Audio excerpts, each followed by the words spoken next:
ladies and gentlemen, and being a producer of Wrestle Massacre as well as Inside Movies Galore, I am David Strege, and welcome to Delusions of Grandeur. Enjoy the reviews. I certainly did.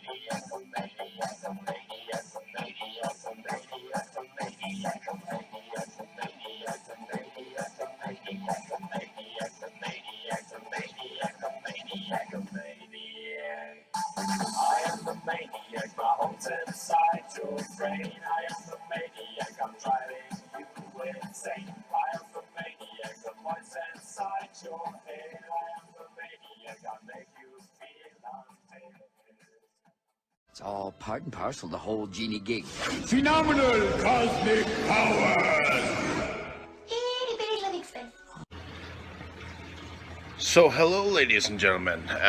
Welcome back to Delusions of Grandeur, and I figured I'd give you a tour of what I have been so far doing and collecting. So, right behind me here, that is my fiance's collection. So I won't really get into those because those are not mine. But let me first go by saying that my name is David Strege. I've been collecting for a lot of years. Dave, that's it. Screw you and your college flunkies. I've had enough of this from you and from everyone else. I know what you guys are trying to do. Break me down, drive me out of the force. Well, it's going to take a hell of a lot more than a lame prank like this to get Curtis Mooney to throw in his badge, so fuck you. Over. So, before I move on, these are some boxes that I've brought out into the kitchen so that I can go about and move things, clean my room. I'm just going to show you the width of these boxes and how many I've put back into boxes. And going down the hall here is my man cave, and this is kind of where it all somewhat begins. And I've got a shelf down there, shelves there, and got a shelf here that opens up. I've got shelving down there, shelving there in the back, and shelves that go down behind those boxes, and shelves against the wall.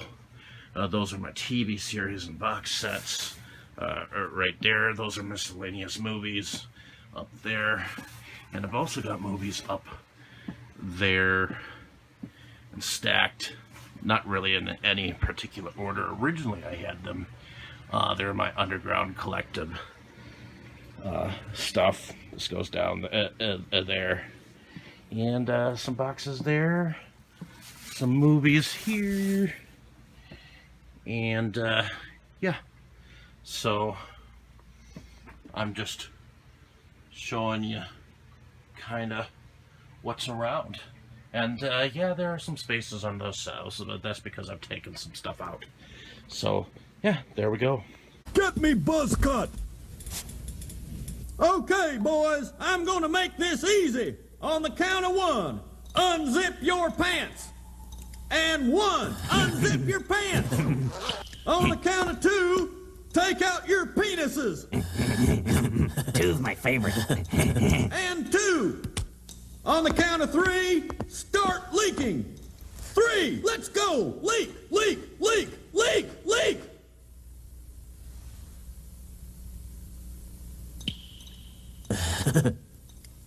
Okay, you wussies. You're gonna stand right there until you get it right, and don't come out till you're done. Hey, Beavis. We're like in school holding our wieners. Yeah.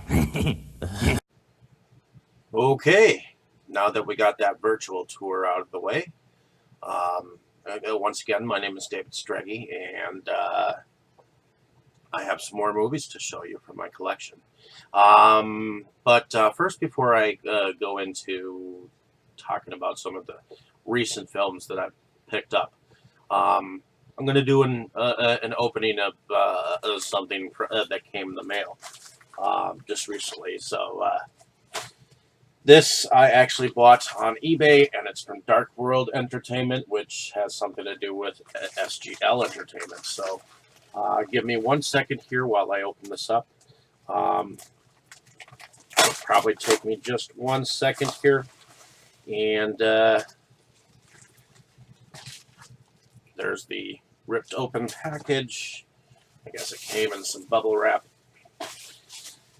Here's the order slip number for this.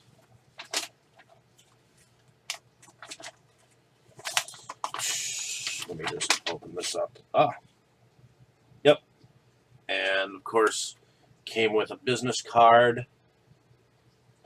Dark World Entertainment. As you can see, it says SGL Entertainment on it. And Dark Star Records. Offices in California and Chicago. And here's the invoice for this sucker. And actually, this comes in like a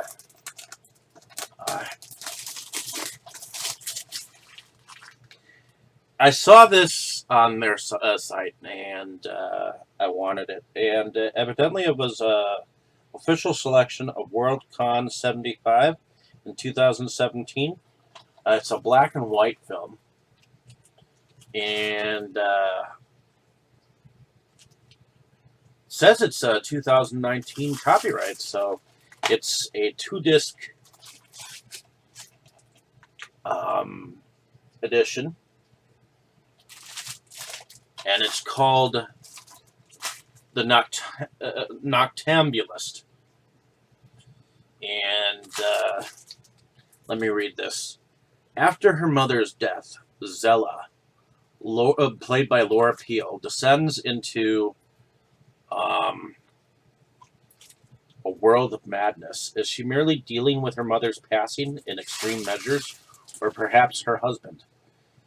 Stellan, played by Nicholas Nazaria, is helping to force the hand of fate by pushing her to an early grave.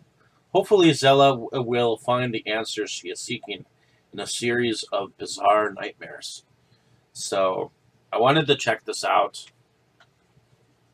I love silent films, so yeah. I figured I'd check this out. It says it's a Johnny Daggers film, so starring also Tim Scott and Nadia White in it. So I'm definitely gonna check this out later. So here I'm gonna go to the floor to pick up some of the movies that I've recently gotten, and I actually paid somewhat of a higher fee because my friend needed some money for this particular documentary. It's called Wisconsin Death Trip, and it's directed by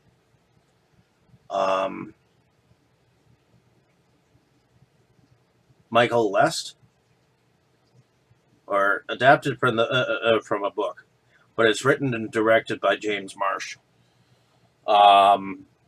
So based on authentic historical records, Wisconsin Death Trip is a chilling account of the disasters that propel one small town in Wisconsin in the 1890s.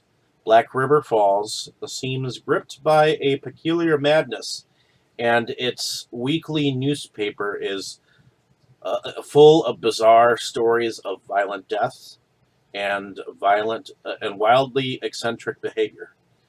As epidemics decimate the infant population and the local economy collapses, the townsfolk are haunted by ghosts, possessed by demons, and terrorized by a cocaine snorting, window smashing mad woman. A film festival favorite that defies categorization, Wisconsin Death Trip is a visually stunning chronicle of a civilization breaking down. So, there's a Midwestern Gothic, The Making of Wisconsin Death Trip, and it features music by Debussy, Blind Lemon, Jefferson, John Cale, and DJ Shadow. There we have it. There is Wisconsin Death Trip. It's definitely a weird documentary. I actually watched it one night, and it depicts newspaper clippings, music, and photography of some of the strange things that went on in Black River Falls, and it's definitely a weird documentary. If you like this kind of weirdness, I definitely recommend it, but be forewarned, it is kind of sad and depressing. So there we have that particular film. Now, on one of my last times going and to Half Price Books, they often have like a 20 through 50% off sale going on for films, and I ended up on the 40% off day, going and getting this set. It's The Forgotten Films of Roscoe and Fatty Arbuckle. It's a limited edition of 32 restored comedies on four DVDs.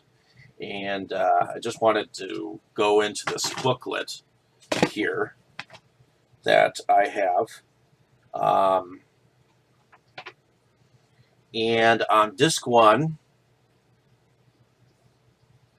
we have Fatty Joins the Force. And what's interesting is on track 2, Ben Model does part of the score for this. And if you remember in a video before this, I actually talked about a collection that was done by that was fully done by Ben Model, at least the music behind the restoration of Alice Howell, which I thought was interesting that I saw his name in here. A Flirt's Mistake, this which was a film from 1914. The Knockout from 1914. The Rounders, leading Lizzie Astray, Mabel and Fatty's Wash Day, Fatty and Mabel's Simple Life. These are getting into 1915.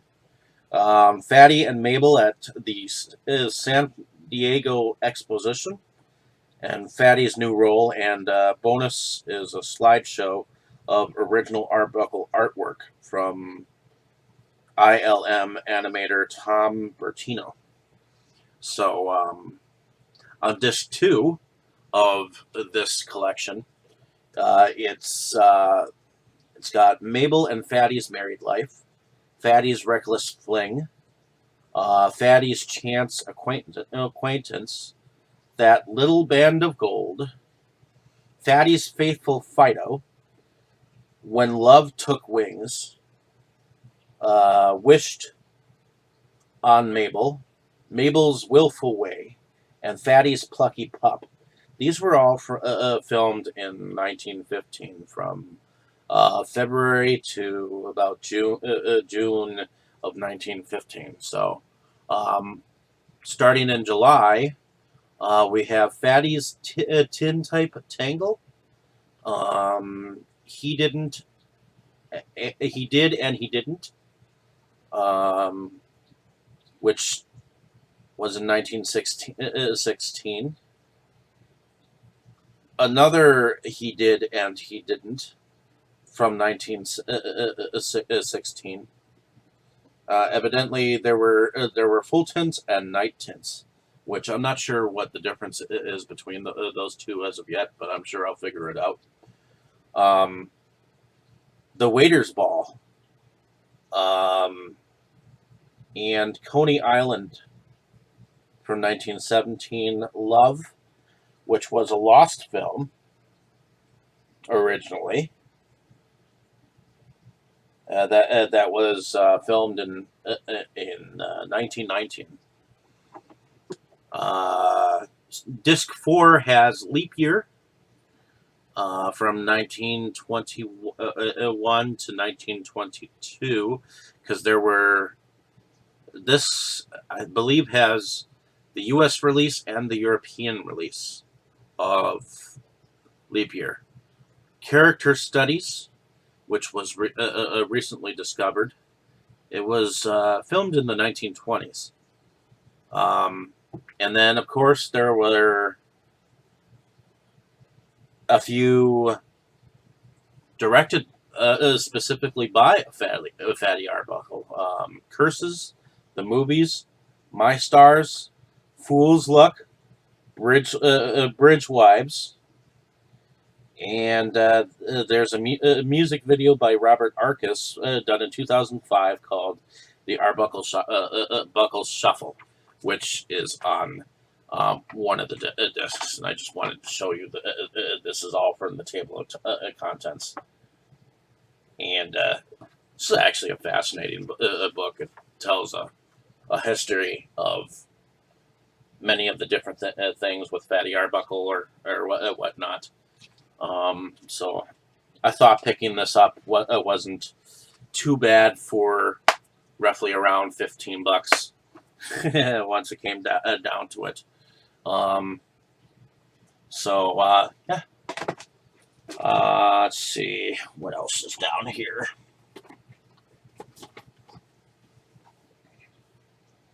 Oh, pick up this. So I'm really kind of pissed off about this. I put some money, roughly about $40 into the feature film of Clown Motel director Joseph Kelly's. Now, technically, the movie,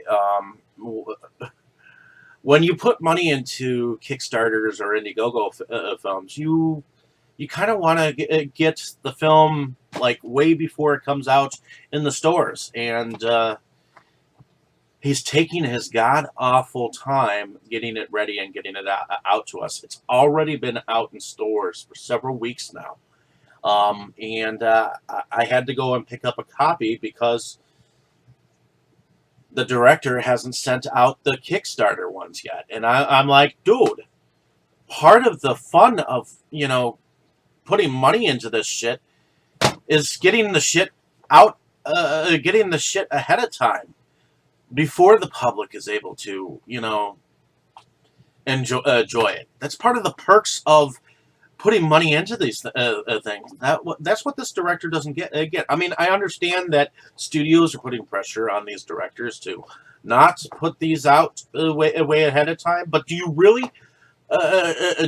really think that it's going to be that fucking hard to give people what they frickin' paid for?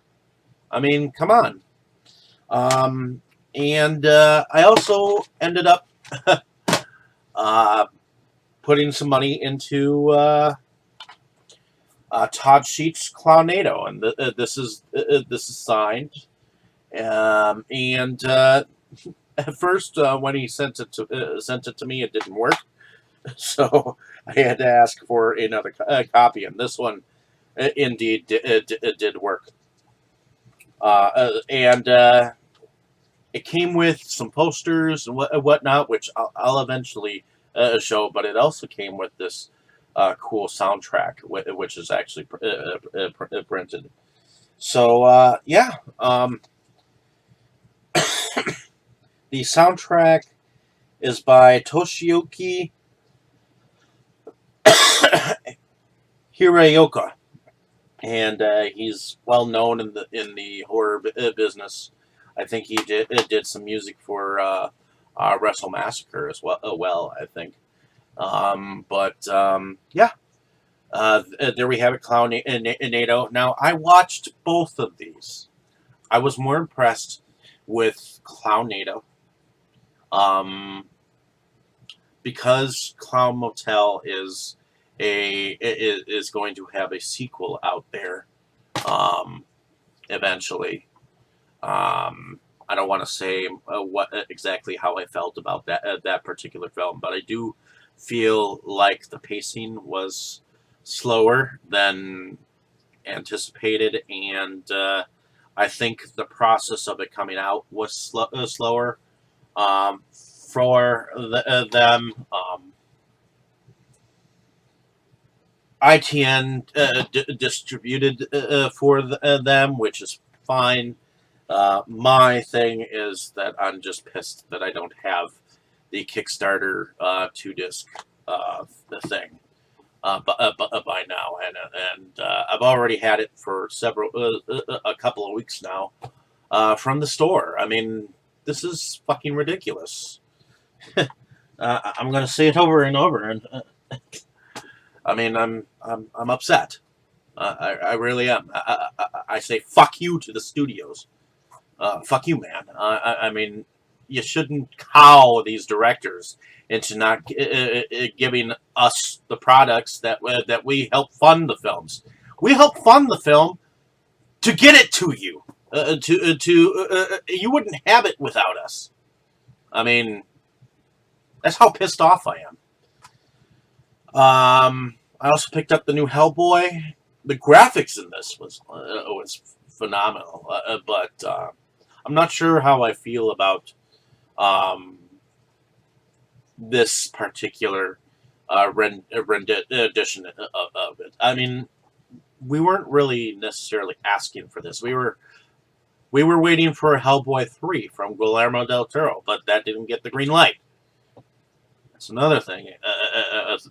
But I ended up picking this up, and I watched it. I haven't watched this one as of yet. It's from Heretic. It's called Shockheaded. And it's directed by Eric Fornet. It looks definitely very independent. I still have to check it out. The cover looks cool, and I ended up winning this on eBay.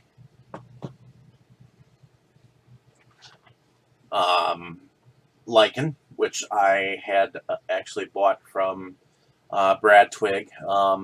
Brad Twigg often times sells me his personal collection, and I believe this one was from him particularly.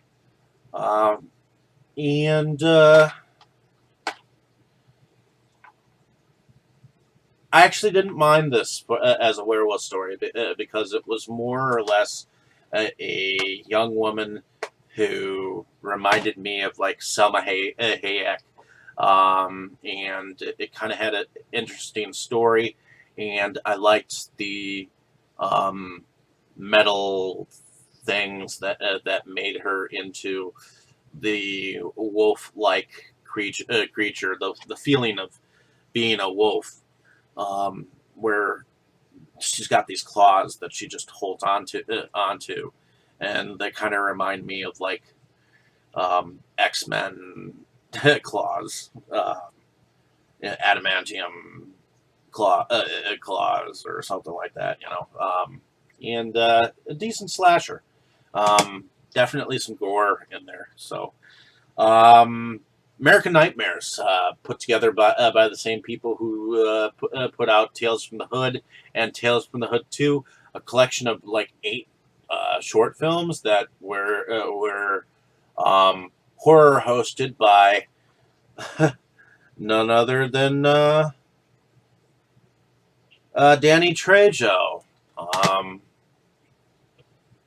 And it kind of looked like the chick who was involved there was Lahura, but I don't think it was.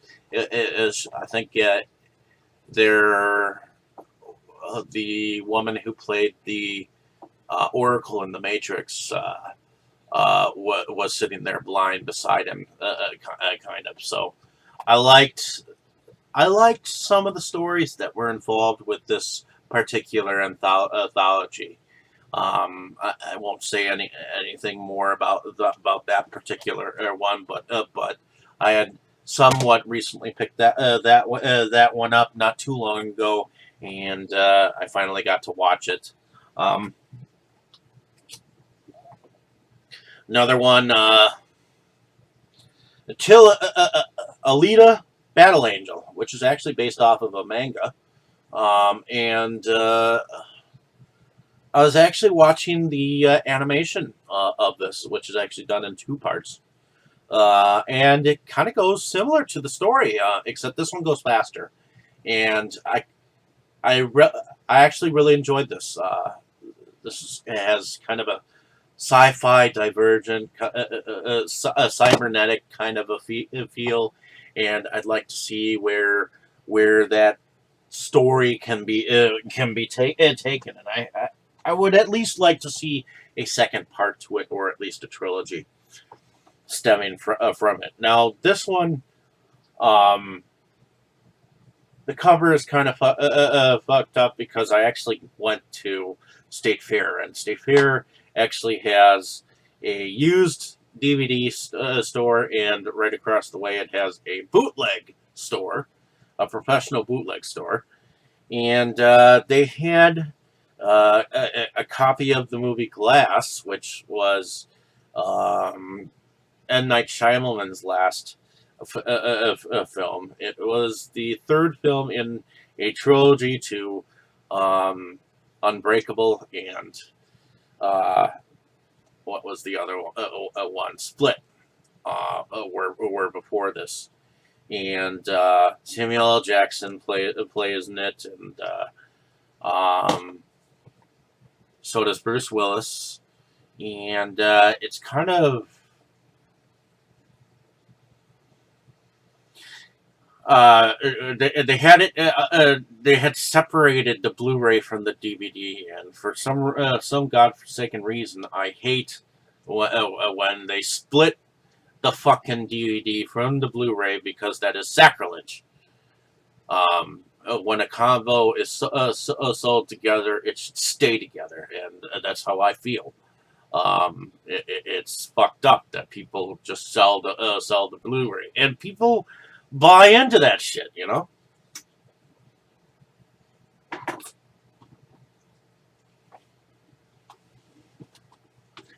So the next one, I ended up buying this off of eBay. I found out that there was a new Critters, and it's called Critters Attack. When I get Blu-ray and DVD, when I get a Blu-ray, I would rather buy a combo set. So I found the combo set, and I actually relatively liked it. Although the kids reminded me of like something that you would see on the WB, or something that you would have, or people who you might have seen on a Goosebumps episode. But other than that, I thought that the creatures were very cool, and whatnot. I'd also gotten Leprechaun Returns at the same time, but I'll show that on a different collection video. I actually borrowed that one out at the moment to an older friend of mine who collects like I do. So yeah, another one that I had picked up at the same time was The Final Wish. That has Lynn Shay in it. She is often in a lot of horror films. I love her and everything that she does. She definitely gives out a creep factor. She had some one-liners in here that were kind of creepy. She plays the mother of this guy who ends up coming home mainly because he's broke, and he learns that his father dies, and he's got this urn that he collected antique-wise that evidently gives people 7 wishes, except they're not exactly the wishes that you want, and it takes tolls. So, in any case, moving on to this film I actually found at Half Price Books. Picked it up. It's on Kino Lorber's catalog. It's called Doomwatch. Actually, somewhat like this. This kind of had like a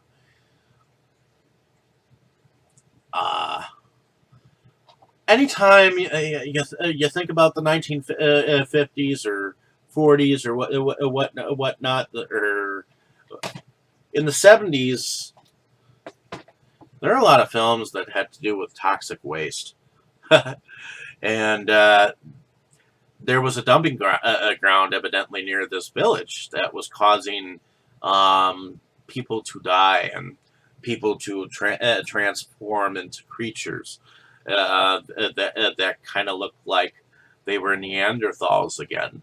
And it was definitely a malformed way of life.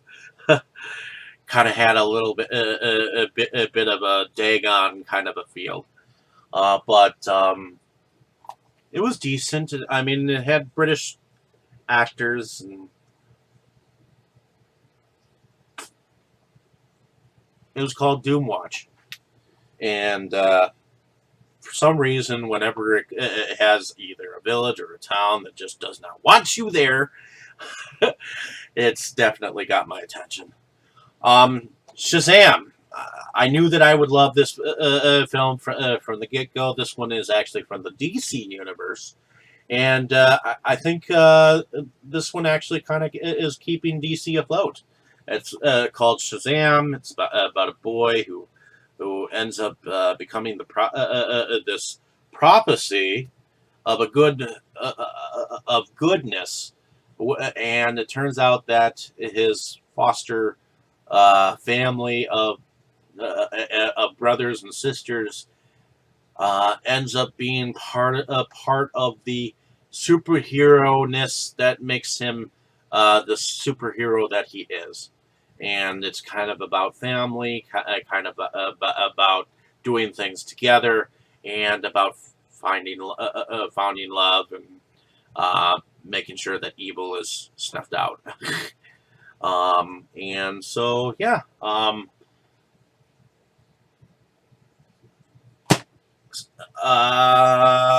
Dead Ant is a film that I actually thought was actually kind of fun. Sean C. Phillips also ends up in here. And it's about a band that is going on their way to a tour, but they end up